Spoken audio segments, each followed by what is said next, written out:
Thank you. I'm delighted to have this opportunity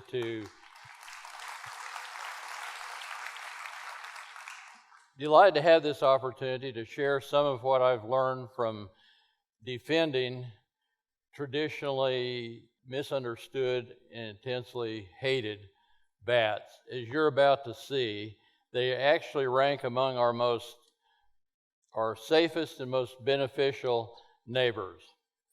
And they come in a world of amazing surprises. From the brilliantly colored painted bats of Southeast Asia to snow white ghost bats of Latin America, even the spectacular spotted bats found right here in Texas. They can be just as cute as any panda, as strange as any dinosaur, or just plain funny. They range in size from giant flying foxes with nearly 6-foot wingspans down to tiny bumblebee bats that weigh about the same as a U.S. penny. I first learned about bats while exploring a cave near my home in East Tennessee at age 17. I identified the bats as gray bats, but these bats apparently hadn't read the books. The books all said that they lived in one cave year-round and didn't migrate, but my bats only came in the spring and fall. That got me very curious. I convinced my mom to drive me to the Smithsonian where I could talk to bat experts, and they gave me bands and said, "Why don't you try to see where they go?" In an amazing turn of good luck, I actually found my banded bats within a couple months 100 miles away in another cave. Not surprisingly, when I decided to get a PhD and entered graduate school nearly a decade later, I decided to come back and study the gray bat for my thesis research. I was shocked to find that those ceilings were still stained, showing where tens of thousands of these bats had lived previously. Sometimes there would be none at all left. What happened to them? Did they just move to another site? Well, it's hard to think that when you could look down at the floor and see it covered with skulls and skeletons. In fact, they were declining so rapidly at that point that America's leading experts were predicting that the species would soon become extinct. Why? Well, there were news headlines galore claiming that bats were nearly all rabid, would attack people, so no wonder everybody was frightened of having them around. Truth is, bats can occasionally contract rabies, just like all other mammals can. But they're unique in one respect. Even a sick bat almost never becomes aggressive. So for anybody who simply doesn't try to handle bats, the odds of being harmed by one, of contracting any disease, are very close to zero. When I asked the owner of this cave for permission to study his bats, he gladly agreed. But just as I was going into the cave, he said, "And while you're there, please kill all you can." I didn't argue with him. I simply went ahead, and while in the cave, noticed that the floor was littered with colorful wings of potato beetles.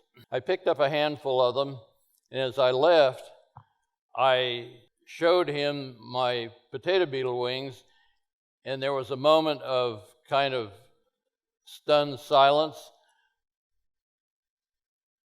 "You mean those suckers eat my potato bugs?" In the snap of a finger, this man went from bat killer to bat protector. All he needed to know was that the bats were his friends helping him. He grew potatoes nearby. I didn't always have a convenient show and tell like that to change people's attitudes, but I did learn the power of photography, as well as the power of friendly approaches, which I later would call winning friends instead of battles. I was the first to develop the ability to photograph bats in high-speed action, showing how they benefited people. Through these photographs, I began to have global influence on millions of people, and it gave me courage to announce that I was going to resign my position at the Milwaukee Public Museum and devote full-time to conserving bats. Now, just about everybody looked at that as a sign of insanity. At that time, nearly everybody hated bats. Magazines from Family Circle to Good Housekeeping were running outrageous scare stories about bats. Virtually everybody hated them. So why would anybody in his right mind decide to devote full time to helping bats? Well, because in reality, we very much need bats. Our own survival can be threatened through their loss, because not only are they actually today recognized as the most endangered animals, warm-blooded animals of North America, but we don't need just a few endangered survivors.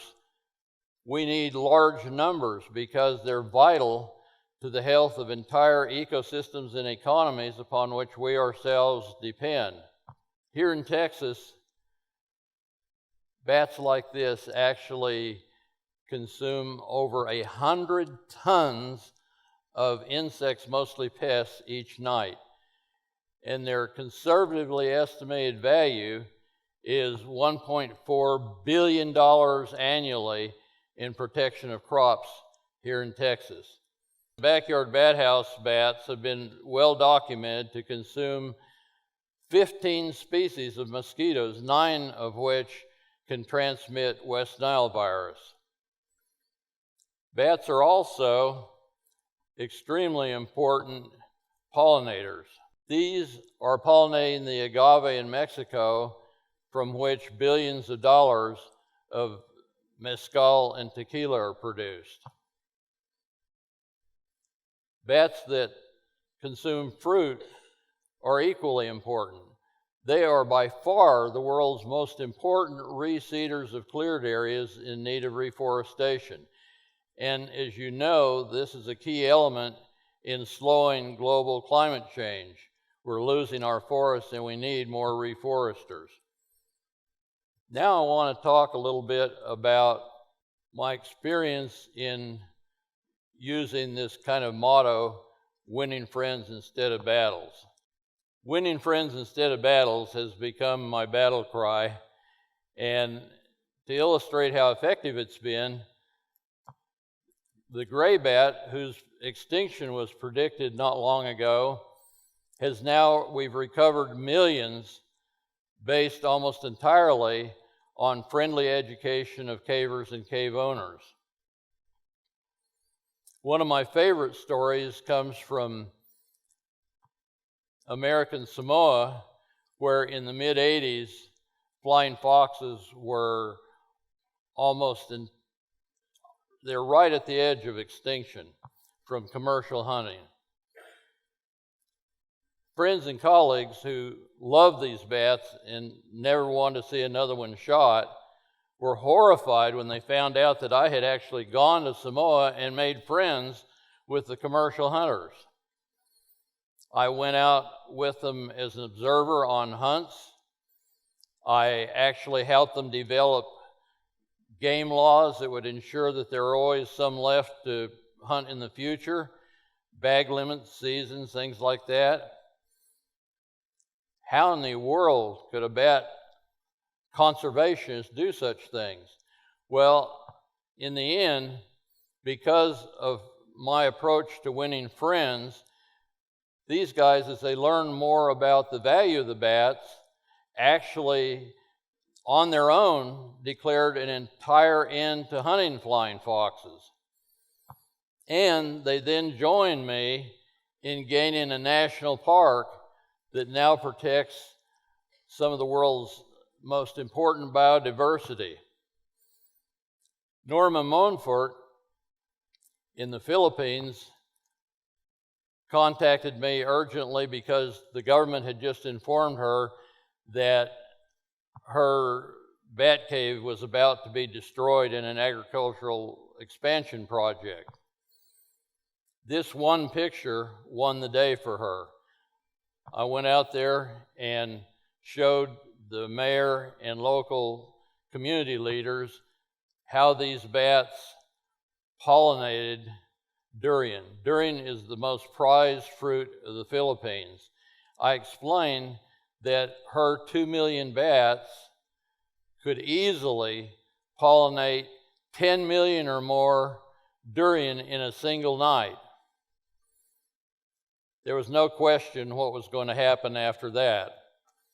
Within the hour, I was seated with the mayor and community leaders, signed a successful petition to have the site declared critical protected wildlife habitat. It's not always that easy. It can require some real creativity.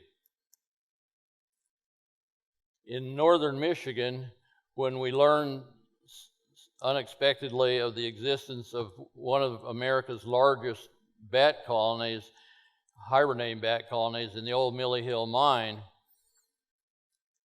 community and mining company executives wouldn't even return our phone calls when we became concerned about the fact these bats were about to be buried and killed in a safety closure.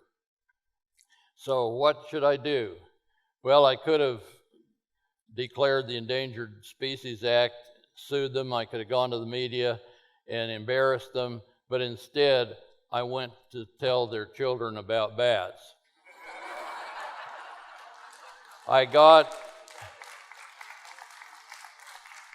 the school principal at the local elementary school to give me some time to introduce the children to bats. Obviously, they love bats. I baited them with, if they would just get their parents to bring them down to the local library a couple nights later, I would show them every kind of cool bat under the sun. We were all pretty amazed when close to 200 people showed up for my talk. I never once said, you need to protect these bats. I simply told them about bats and their values. After that talk ended, so many people volunteered labor, materials, expertise, that at the dedication ceremony, and here we're dedicating a structure that protects both bats and people, at that ceremony, the head of the Cleveland Cliffs Mining Company Public Relations section got up and said and reported that they had saved 90% of their anticipated closure costs because of help from conservationists. Not only that, but they'd gotten the best PR in their history. So they, on their own, voluntarily offered to organize and host a national symposium for mining companies on how to benefit from partnering with bat conservationists. Largely as a result of that symposium, we actually saved more than 1,000 caves, rehabilitated, stabilized for the protection of bats. In that effort, we actually saved millions of bats, provided habitat for their long-term future survival, something that could never have happened had we actually declared war on the company for not returning phone calls. My next big challenge came from Austin, Texas, where when hundreds of thousands of bats began to occupy the newly created crevices beneath the Congress Avenue Bridge, they made national media publicity about how thousands of rabid bats were invading and attacking the citizens of Austin. I decided to come down and have a look at what was going on. This poster pretty much illustrates the mood of Austin in those days.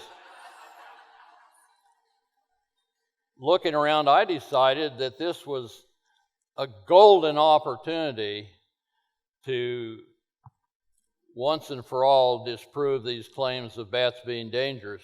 This was a golden opportunity to show that bats could be safe and invaluable neighbors. So I relocated myself and my small organization, a staff of one, to Austin, and I started showing people bats close up and explain what they're really like. And today, as we all know, these bats are world famous. They attract more than 10 million tourist dollars every summer, consume tons of insect pests every night, and have never harmed anyone. In 2014, I founded Merlin Tuttle's Bat Conservation.